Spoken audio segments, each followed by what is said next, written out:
Leah, your work, especially in the newly minted Scrambled, resonates very deeply with personal experiences and with a lot of societal commentary. And I know that you've been making film and television for a while now. Can you share with us, for this specific story that was so personal, how your life's journey influenced your approach to creating Scrambled? I make movies for women, for and about women. I love being a woman despite all its challenges, trials, tribulations. I think we move mountains, we create life. I feel in some ways that I've died multiple times and come back to life just through the sheer tenacity of my womanhood. And since I was a little girl, I was always really interested in what my girlhood meant, what it meant to move through the world as a girl, and then as a young woman, and now as a woman. So that's really what I'm interested in spending my life doing, is making movies for and about women.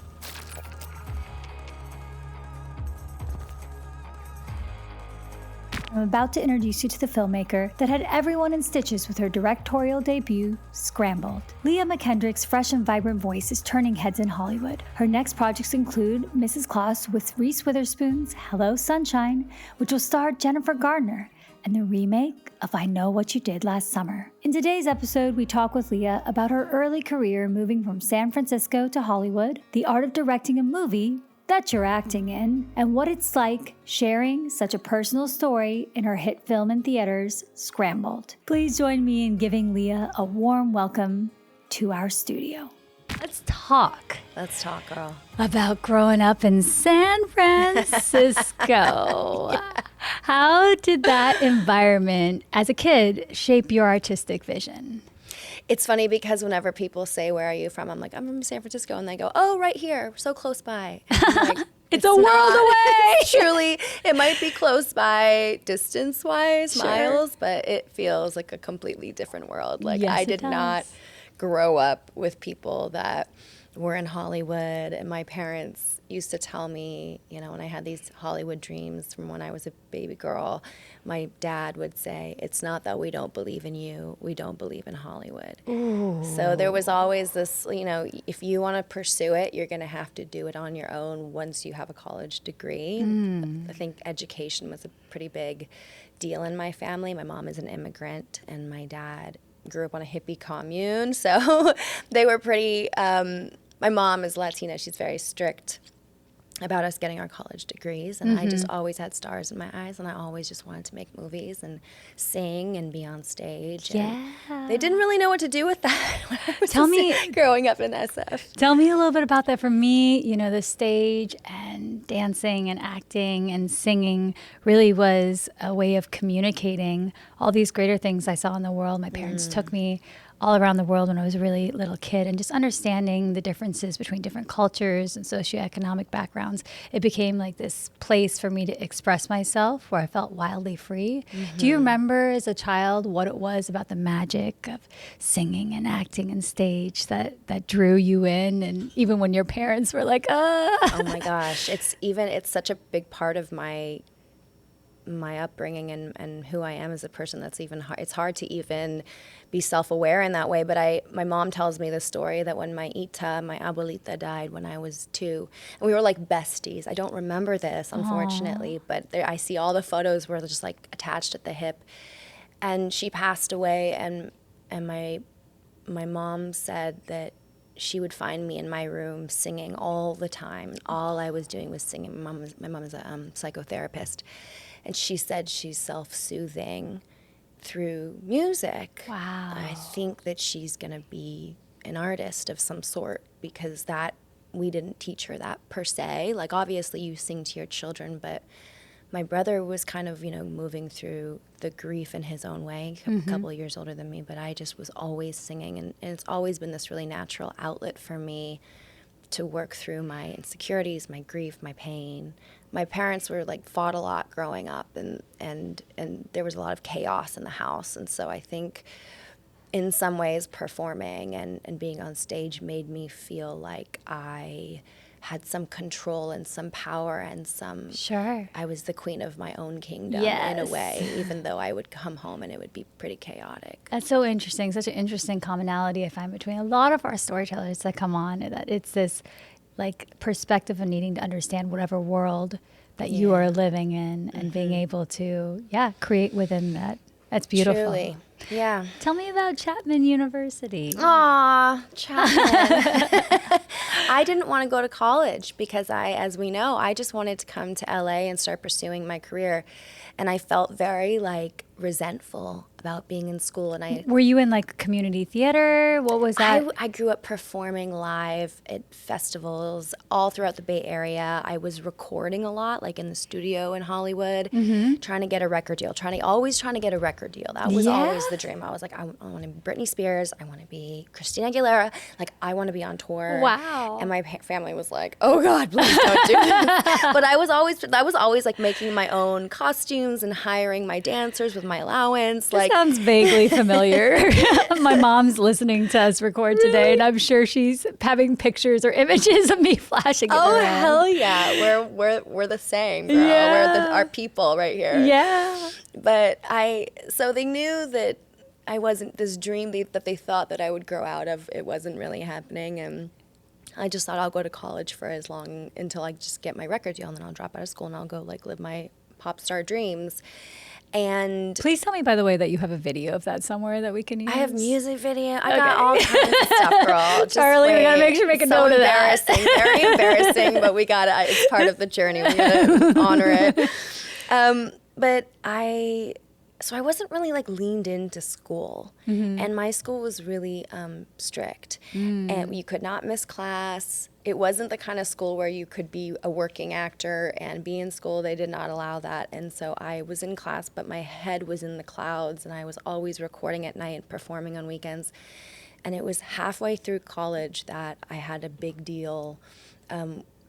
It was a big management development deal, and I thought I was going to get signed by this label, and they did not sign me, and it all kind of crumbled in my hands, and I think it was the first really big heartbreak of my life, and I didn't know what to do, and I thought, I guess I got to be like a normal 19-year-old now, 20-year-old now. So the last 2 years of college, I really leaned in, and I directed a lot, and I started writing plays and writing my own scenes for class, and I love that just, ignited your determination. Well, I was heartbroken. Yeah. I was grieving. Yeah. And I needed an outlet, like we talked about, for our pain. And I had stuff to say. I had a lot to say. I've always had a lot to say. I don't think it's always been powerful or meaningful or intelligent, but I've always had a lot to say, a lot of feelings. And so Chapman, I felt, created this space for me to be really experimental, because I had been so frustrated, because as a musician I wrote my own music. I was kind of my own boss, my own entrepreneur, and I'm hiring people and I'm getting studio time, and then suddenly you're a student. And I was like, no, but I have I'm my own entrepreneur, I have a company to run. So I felt like they really created that container for me to be able to just run wild and free. Sure. And I'm very grateful to them, because when it came time to create my first feature film, which was called MFA, we had no money, and so much of it took place on a campus. And I went to the president, Jim Doty, at the time, and I said, I need campus to shoot my movie. And he was like, what part do you need? And I was like, I need all of it.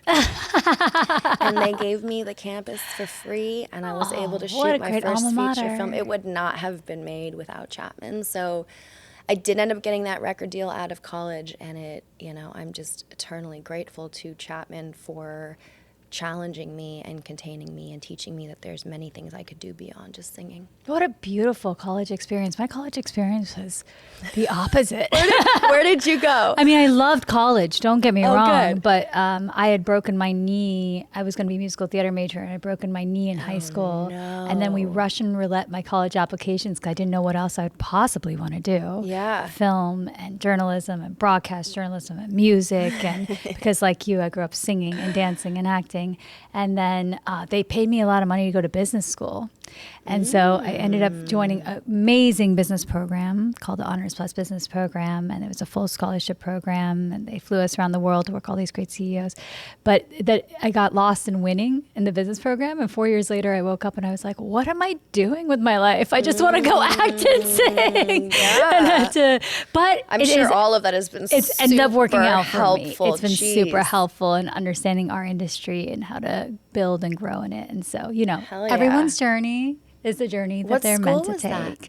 It's out of UC. And so, they have an amazing program that was competing with Thunderbird. And the thing about being a great actress or a great singer or a great performer is you can this is for anyone listening, this is something that I believe truly. Artists are capable of anything because you're able to morph into these different beings that you need to be.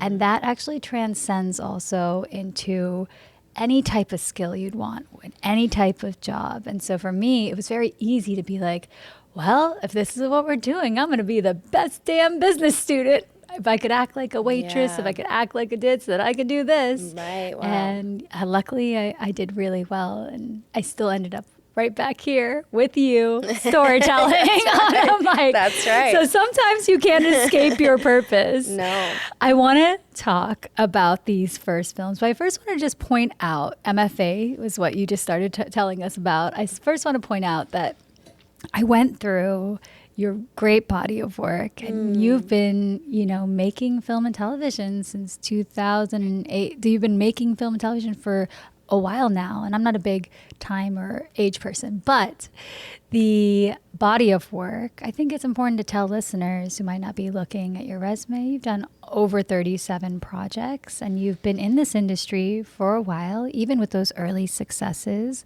and your first film and the web series that we're about to talk about. I just want listeners to understand that, Leah had an amazing big hit this year, and she's had so many hits before it, and it's amazing to have someone like you who's really gone through it from the ground, from college all the way to making these amazing films that we love. So a moment of respect for the resume, and let's talk a little bit about MFA. This was a piece that you wrote, and Francesca Eastwood was in it. Tell us about writing this story and where it came from. I had created a web series that had, I basically felt like, all those things that I used to do in college where I was frustrated because I didn't want to do the plays or the scenes they would make me do, so I would write my own. I can do that in the real world. I can write my own stuff, and then I get to be in it, and I can tell the kind of stories that I want to tell. And I trust me to get it done. I trust me to see it through because I also experienced, I'm sure a lot of the listeners have, you work so hard to get any role, you fight to get any role, and sometimes it doesn't even get finished, and then sometimes it doesn't even get put out, and you're like, wait, what about all of our hard work, our collective, everybody that was there worked their butt off, and you're just gonna not release it? So that used to happen to me a lot, or it would come out and I was not proud of it. Didn't turn out well, or low budget. I just felt like it wasn't at the level that I was trying to get to. So I thought, I don't have much money, but I do know a lot of talented people, and I'm really good at calling up people that I'm a fan of and being like, I wrote this role for you. I want to work with you. It's not much money, but I promise you I'm going to see it through till the end. So I had sort of made my little body of work of short films and my web series. It was a musical. And I would go to all these film festivals, and I love film festivals. You created Destroy the Alpha Gammas? I did, yeah. I didn't know that. Yeah. I knew that you were a writer on it, but I did not realize. So let's start there then. Okay. Because I, by the way, kind of love this web series. That's a deep cut. Kind of love this web series. I mean, I know that you guys had limited budget. Yes. But when I'm watching the web series, guys, it's called Destroy the Alpha Gammas. Yes.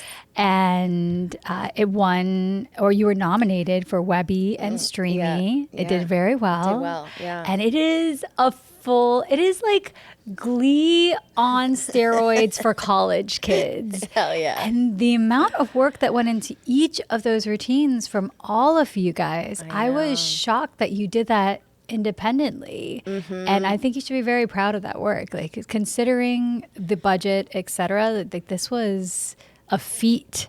I mean, I've been in musical theater rehearsals like that, and to get a whole cast and crew to come together and work that long for what it takes to produce those minutes. It blows me away now. I'm like, wow, I had a lot of fire in me at that point. I mean, I still have some fire for sure, but you still got fire, girl. Still got some fire. But I had lost my record deal. I had finally gotten my record deal out of college, and as we know, I'd been at it for a minute, and I was like, I finally did it. And off I go to New York to like live my dreams, and the label folded. And I didn't even know that was like a possibility that could happen. And a lot of the labels were folding. This is the crash in 2008-9, and the landscape was changing in entertainment with streaming being created, music streaming, and I just hit this really dark time where I was like, I thought that I was meant to be what I dream of becoming. That is like, that has always been my POV on the world. And I believe in destiny, and I believe in a higher power that built me for a specific reason. And to see it all crumble after I had like devoted my life to this one pursuit, really, I was like, maybe I'm wrong about everything. Maybe I'm not meant to do this. Maybe I'm not good. Maybe there is no higher power. I mean, I really questioned everything, and I went through this really dark phase where I just kept performing live because I didn't know what else to do. And so that kept me busy, even though I was like deeply depressed. And I was performing at the Viper Room and the Troubadour, and some really amazing spots with amazing dancers singing. My stage show. And then everybody would tell me, you should be on Glee because you act and you sing and you dance. You should be on Glee. And I was like, okay, I'll just go be on Glee. Thanks for that. Would you like to put me Yeah, are you going to get me on Glee? And it was the hottest show. No one could get in for it. And I was frustrated, and I thought, I guess I'm just going to have to do that thing that I did in college. I'm just going to have to make my own Glee. Yeah. So I wrote this series, and I knew a lot of very talented women that could act and sing and dance like me. And so I just called up all those friends, and I decided to do it. I designed it in a way that we could do low budget, because I was like, I know a lot of chicks and I can get houses. Like, those are the two things I know I can get to shoot in, like houses, and I've got a lot of chicks. I was like, sororities. Wow. Boom, that's how we'll do it. We'll do like Mean Girls, Revenge of the Nerds within the world of sororities. And it'll be a jukebox musical like Glee is. And so I pulled it together with an amazing team of people that were just down to create stuff. And if I had known you back then, I would have been like, you would have gotten a call, girl. I'm in.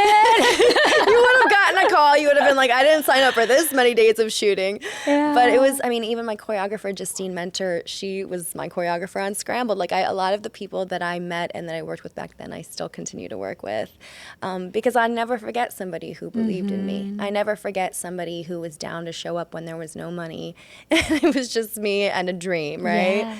And if you're not a filmmaker, like, if you watch these early web series that Leah made, you can tell how much time and energy, and it's really just a difference in production value and the cost of those sets to where you have an indie budget. So when you watch films from indie to web to your Wes Anderson film that you watched last weekend, the difference really is the money to go into that production value. And I think if you had had the right budget, this would have been an amazing hit. It was a hit already without it. Well, I'm really proud inspiring. Thanks, girl. I feel like we could embrace how technology is changing our industry, or we can fight it and fight it and fight it. And I think it was one of those moments that I'm glad I said, I could continue to perform at the Viper Room every weekend for the rest of my life, and I could probably be happy, but I don't know that I'll ever make a living. Yeah. And at some point, I want more people to have access to what it is that I do and what it is that I see and what I'm trying to do and what I'm trying to create. And web series were just coming up, and they were just becoming a thing. And I thought, so adorable. I was like, we could just make make it for $5,000. I was like, we'll just make the entire thing for $5,000, which now I'm like, how sweet.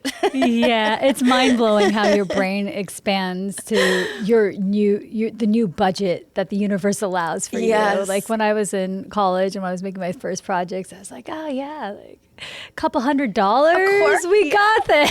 We're so broke. Yeah, you expect me to do what? I know. What? I'm like, back then, $5,000 sounded like so much money. I was like, that's a big budget project. Let's talk about MFA because I want to get a little bit into your technique and then also just moving between acting and directing and writing.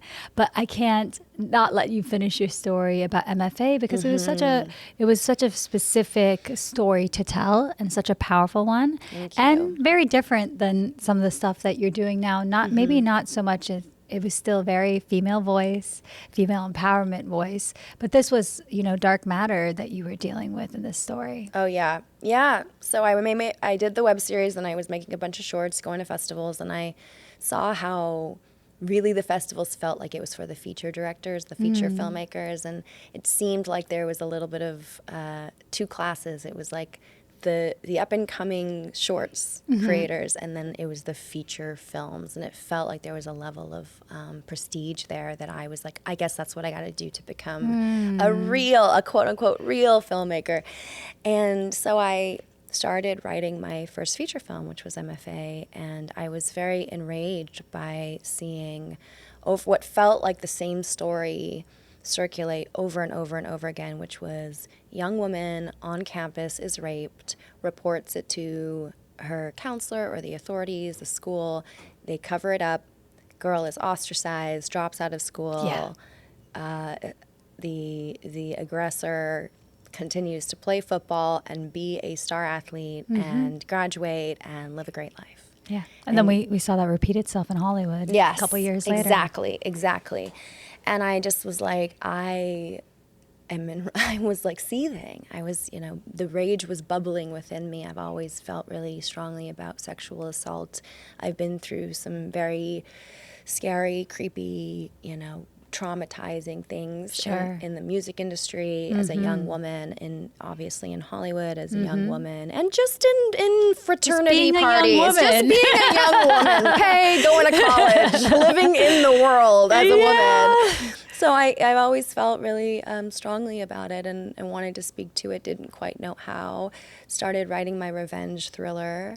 It's very cathartic for me to be able to attack the attacker and sort of in a fantasy world where there is justice, and I think in many ways it was hopefully skewering the system that protects itself more than anything, and in the process protects the aggressors specifically on campus.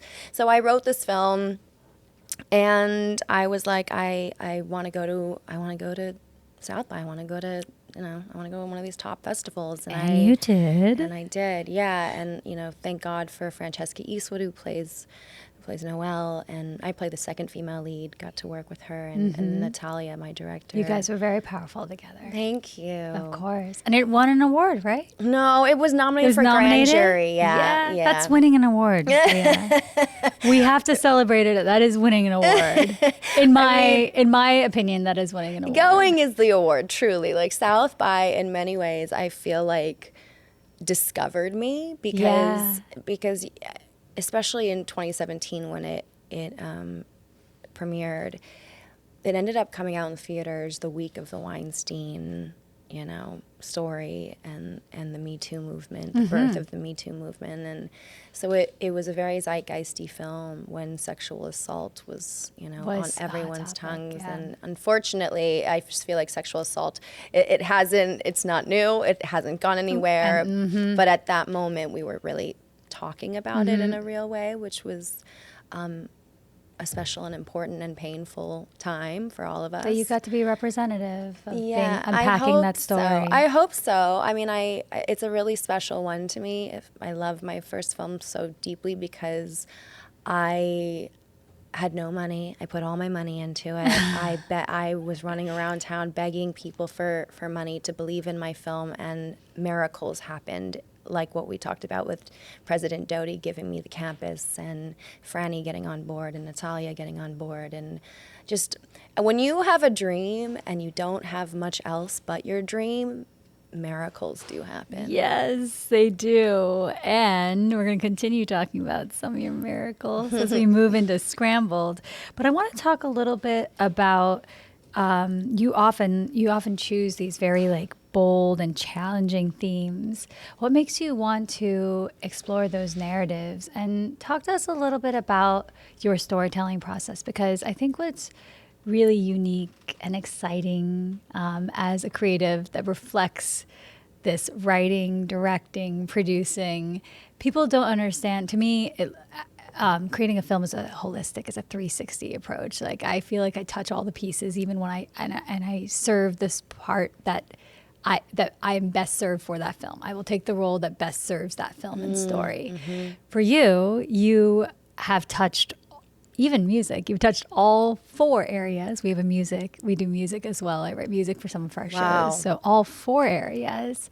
What is that approach to storytelling? Both picking bold narratives and also looking at a piece or a story holistically and then deciding what your role is going to be in it. This episode was brought to you in partnership with Little Black Tux. Little Black Tux is my go-to when I need a timeless look. Whether I'm speaking on a film panel, walking a red carpet, or need a bold, sophisticated look for a photo shoot, Little Black Tux has me covered. Little Black Tux isn't just a clothing company, they're a company with a story, a strong why. And you know I love a good story. They're breaking boundaries and creating clothing that empowers women with versatile, upscale options. I love my Little Black Tux, and I know you will too.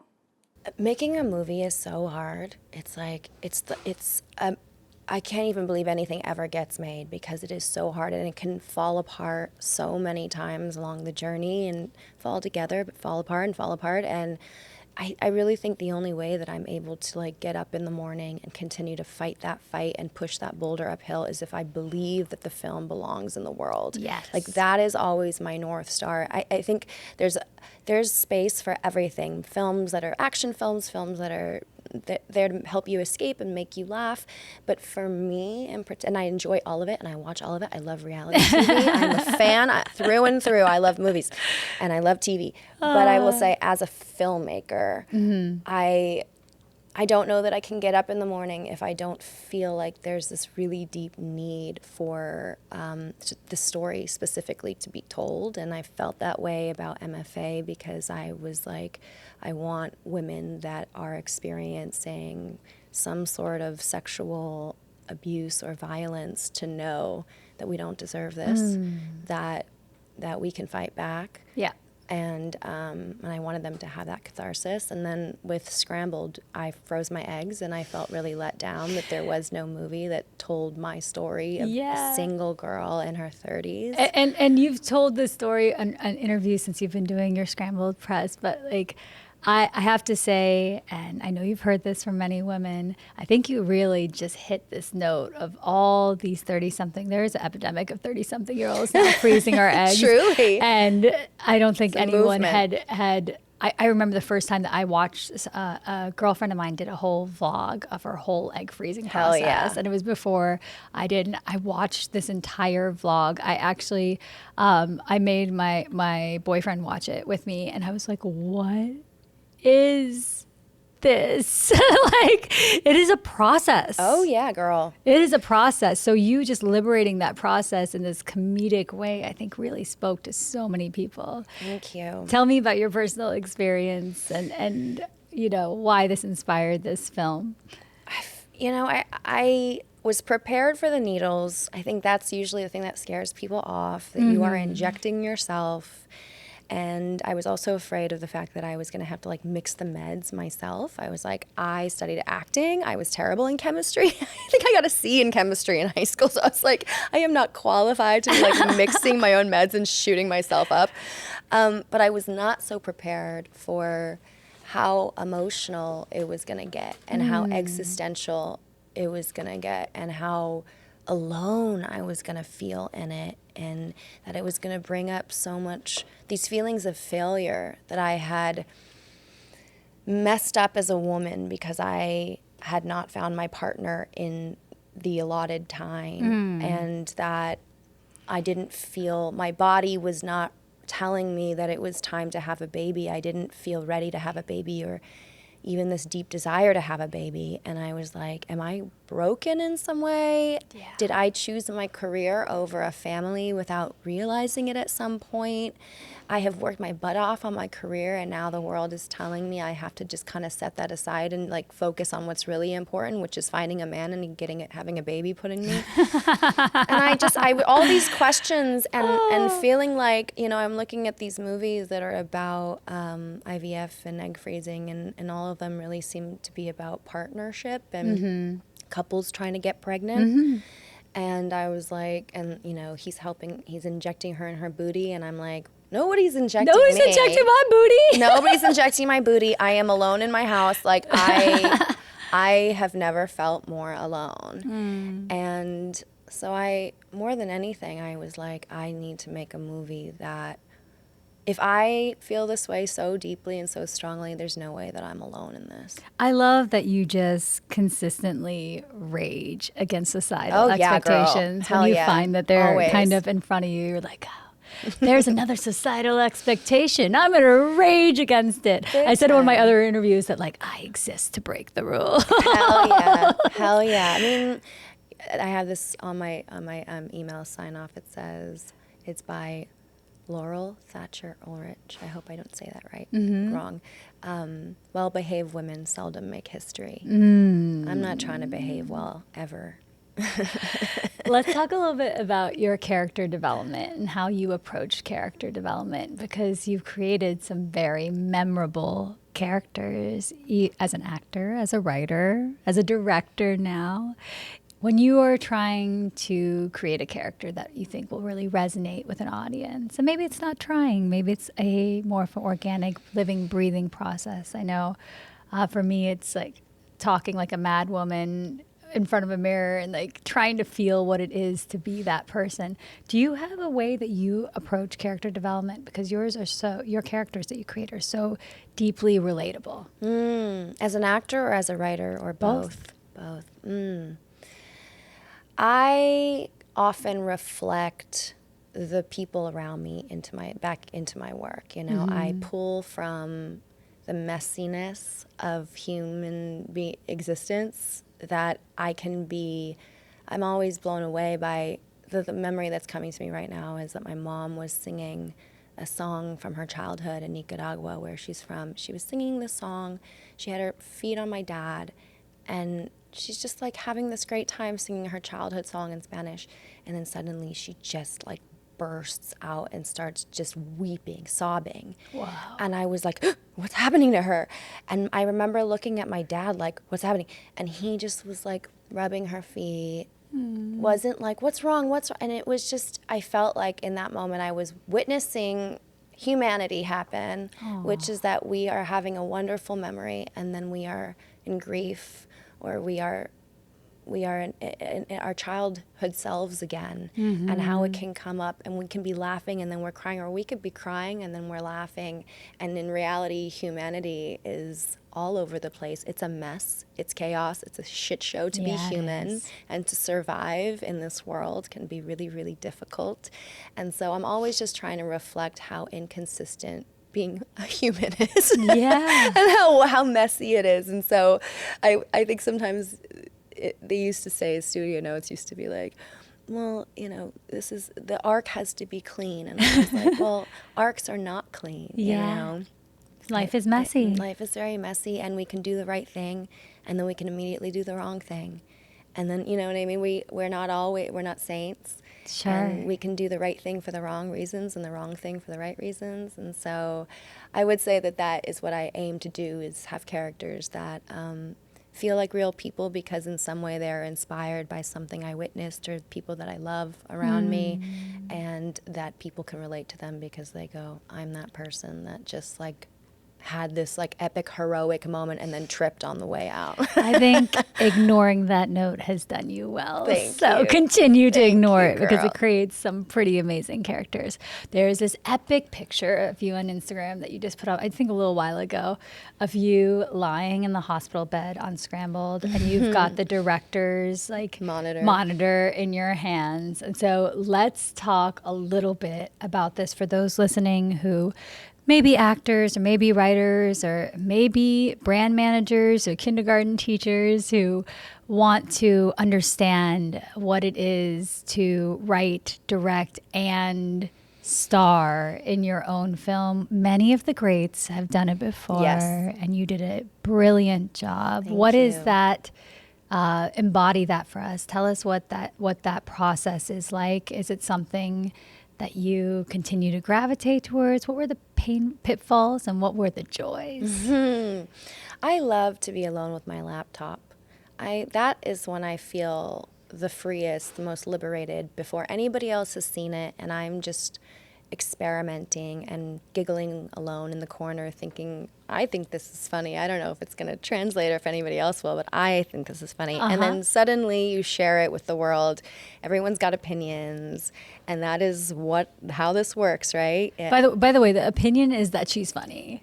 I've never been in a movie theater that has so loudly laughed after a premiere. And it was not just a woman. It was like all the men. Rushi, who's our mutual friend who was sitting next to me, was dying. Laugh out loud, cackles. Oh, I'm so happy. He was also in the movie, but he hadn't seen the finished film and he was dying. So it's indicative of the joy you're bringing to people. Oh, I love that. I mean, look, it's a process of you write it and then you're kind of massaging it, and then you hire actors that elevate the material, and then you're in editing. I mean, we did test screenings where we filmed the audience, and if some jokes like fully didn't land, so they get cut. You know, there's a long process and many people that elevate the material. But when it's just me and my laptop and I'm writing the script, I am so happy. And then you sort of start to become actor self, because you're working on, now you're taking the roles and you're memorizing the lines, and you're working with your I worked with my acting coach months leading up to actually shooting the film, because I knew that as soon as I was like prepping the film, acting, I was gonna have time for that development. So I started that really early. Did you stay in character? Did you stay in character? Did you pull out? Because I know it's two very different parts of the brain that we're utilizing. Honestly, I feel like, and this is what I was thinking about, it's like when you're a musician. I play a little piano. Do you play any instruments? Yeah, I play piano. So is it hard to sing and play piano at the same time? Of course. Sometimes. Of course it is. Definitely. But you're more like within the song. You have a deeper, tighter grasp on what you're doing because you have to. Because rhythmically, both tools, both talents, both skills need to work in tandem. So I think in many ways it's like writing and directing and acting. I would imagine it's like Taylor Swift, who can like go on the guitar and then she's playing piano and she's singing and she's doing it all.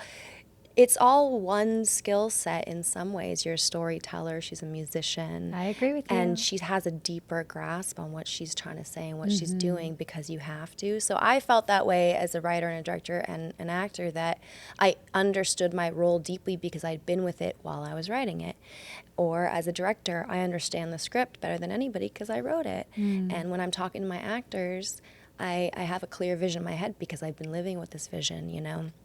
So I would say anybody that's a storyteller, I would say try your hand at everything. I agree. It's all helpful. I often think that we could solve world peace, and by world peace I mean the problems with Hollywood. If every one and the same. One and the same. If every director, hear me out, if every director and actor had to produce a film before they took on a big set, just because, even if you're a like, understanding the parts of the whole, if everyone understood the parts of the whole, we would have such a smoother process to the whole. And a lot of the inefficiencies and the issues that come up right now with the creative process and between the financing, the filmmakers and the artists and the director and the producers and the actors, I feel like they would all just disappear if we just all had this beautiful foundation. We don't all have a brain like you where we can all absorb it. I'm still trying to figure out what every single person does and, you know, the ins and the outs of their jobs. One of the best pieces of advice. To be clear, I am too,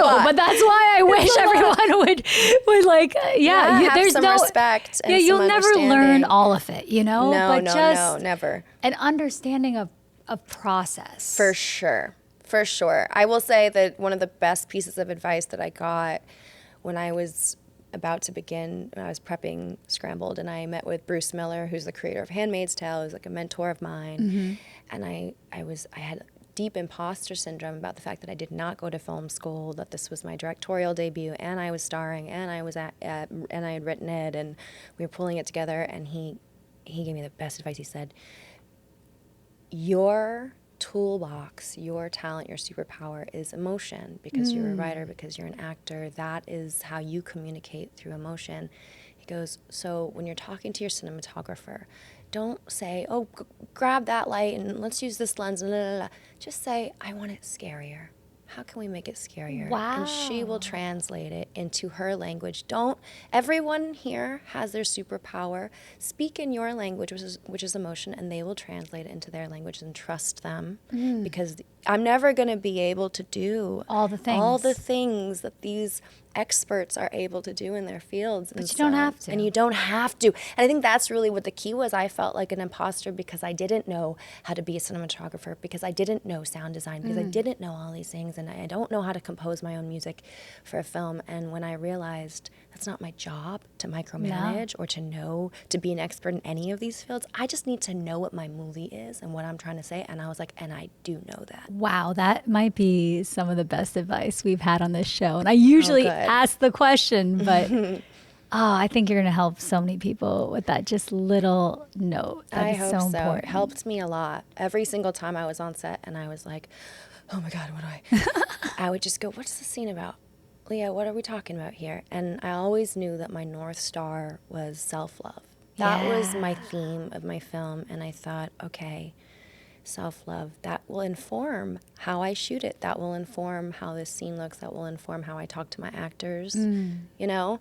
So just having that like North Star on what your film is will, you know, and then everyone else knowing, they just rally around you and you when you pull it off somehow. The secret to Hollywood, guys, is that we're all still learning. Yes, and anyone and who always pretends will be. that they know everything is lying to you. Totally. So true. Lying. So no one true. knows anything. We are all still learning. If you waited for the time when you know everything about directing or you are ready to direct, you will be waiting for a long 20 time. years, 30 years. I'm grateful for one thing, that I'm going to direct it and I'm going to take that leap. And I felt that I could because it was my story. And you did. And I did. But I will say that I don't think that you need it to be your own story for you to know what it is because it came from you or because you have a deep connection to it, you know? And so I would just say, if you're going to trust in something, I would say trust in yourself. I love that. Okay, Leah. This is a section of Storyteller Studio where we do a character analysis on our storytellers. So here are your rapid fire questions. Okay. When I say the word home, what do you think of? My mom. When I say the word heaven, what do you think of? My boyfriend. When I say the word hell, what do you think of? My brother. Sorry, Donna. Aww. Younger brother? Older brother. Oh, I can't wait to hear those stories. What food do you find most comforting? Pupusas. Pupusas? What's pupusa? They're from El Salvador. Uh-huh. They're like stuffed tortillas. They're handmade stuffed tortillas. Oh, I'm so hungry now. How do you define love? I define love by the decision to do life together, regardless of our flaws, regardless of our resentments and our scars. We're gonna stick it out together. How do you define success? Ooh, girl. We gotta talk to him. We gotta pull my therapist in for this one. It's constantly oscillating in a way that I'm not proud of, but I will say right now, today, I'm getting to do what I love and make a living. And my family is healthy, and I can provide for myself with just the money that I make, living my dreams. That to me, I think is a success. How do you define failure? When you weren't authentic to yourself, when you allowed society to dictate how you act, how you speak. Failure is when you don't tell the truth. Leah, do you believe in magic? Oh my gosh. Till the day I die, I believe in magic, girl. Second chances? I do. People make mistakes, for sure. Love at first sight? I do believe in love at first sight. I think it can come from a past life. Who would you like to create a story with or for in the future? Mark Ruffalo. Mark Ruffalo. I love that answer. I've been thinking about him a lot lately.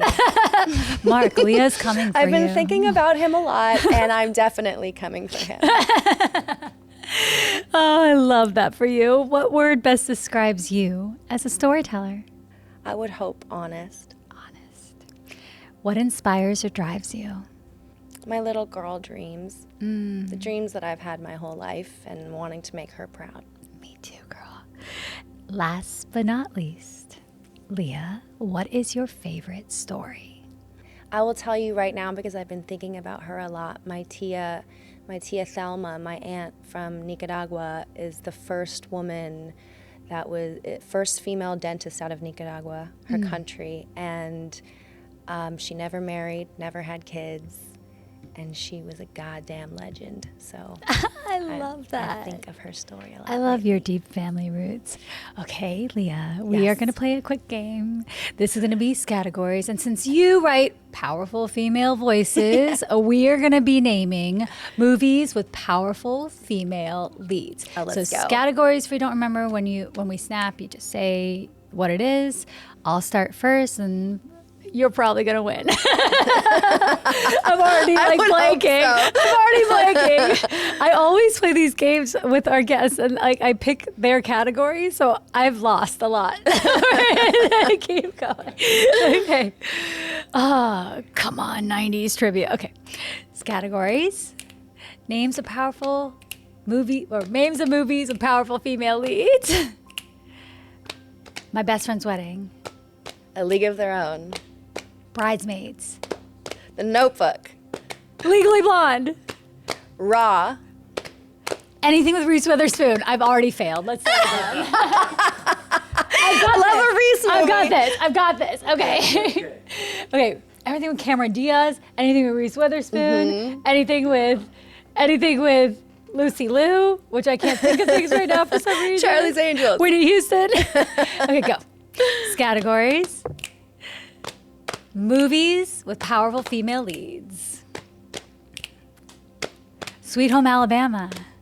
Devil Wears Prada. Something Borrowed. Sweetest thing.